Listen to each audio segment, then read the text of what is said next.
Let's go. Behind the boxes, right behind you. We have contact. We're sitting down here at the EA Lounge at Gamescom once again with Matt, who's an associate producer on the Mass Effect franchise, and I think franchise is the key here because it's not just one game; it's a whole world of games. And I'm currently replaying Mass Effect 2 to get my female Shepard through on a Renegade side of things, because I want to be able to choose which one I'm going to continue playing with in Mass Effect 3. Could you just briefly say a little bit about what you're showing off here at Gamescom? Sure. So Gamescom, the demo that we're showing here today is a PC and 360 version of the Solarian homeworld, Surkesh. You basically take Commander Shepard with Liara and Garrus through a number of Cerberus trials. They're heavily attacking you, and you basically have to survive. We're also showing the Atlas mech, which is the first time we've ever been able to show this in action at Gamescom. It's a very heavy mech at the very end of the demoable area, and it's a true challenge to anyone who's up for it. So I'm getting intrigued here. Cerberus, why are they there? Yes, well, Cerberus is now an enemy of Shepard. Why Cerberus is an enemy of Shepard? Well, that's a huge story spoiler, and I think you just have to play the game for that one. Because to me it's like, okay, the Reapers are coming, they're invading Earth. Why are we fighting humans? That's a very good question, isn't it? And again, we'll have to see when we play the game. And the Cerberus enemies that we've seen, they're a little bit differently equipped than what you might have encountered in the previous games. Could you tell us anything about that? Well, Cerberus, they come from different directions. So, the current Cerberus outfitting is fitted for a variety of different areas of deployment. And because of that, you're going to have to adjust your play styles to adapt to each of these types of outfits. They're obviously well-funded, well-equipped, and definitely a threat against Shepard and his squad mates. And then they've also taken an interest in biotics and all that kind of stuff, so... Well, no, I wouldn't necessarily say that. They're what they are. They're basically a galvanized force against Commander Shepard.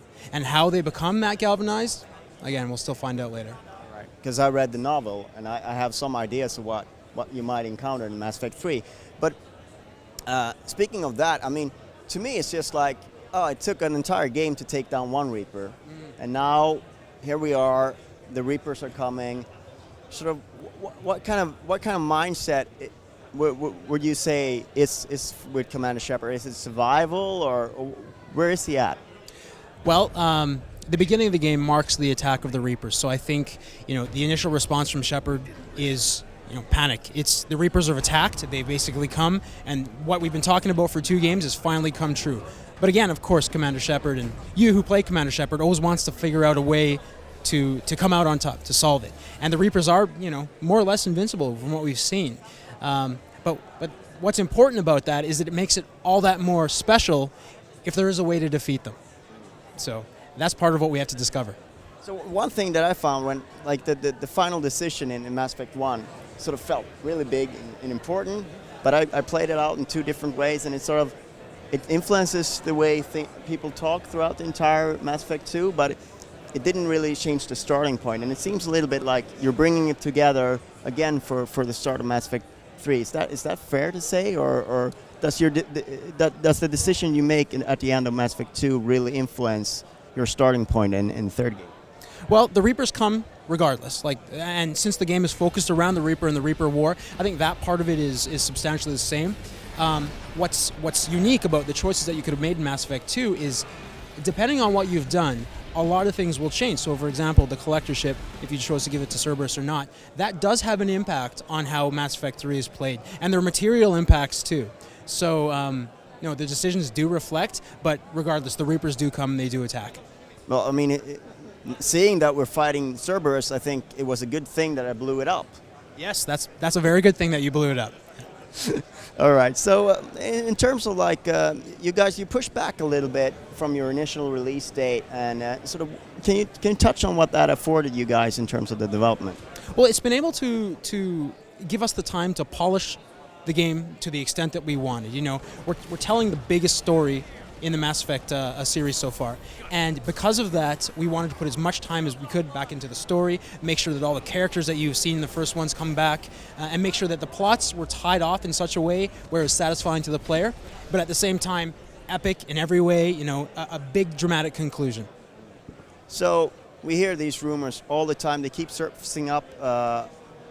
Multiplayer in Mass Effect 3. Is that something you're considering at all, or is it completely off the table? Well, you know, I mean, I think we've always considered multiplayer in Mass Effect. Multiplayer is an amazing addition to any game if done right. You know, and at BioWare, I think in general, multiplayer is important to us. But what we want to do for Mass Effect 3 is focus in on the single player. We want to focus in on telling the story and concluding this part of the series in the best way we can.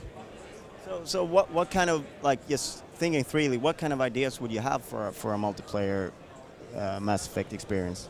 Well, I mean, we can spitball and we can go through a whole bunch of different ideas, but I guess the point is, here at Gamescom, we're trying to focus in on how Commander Shepard's stories is concluded.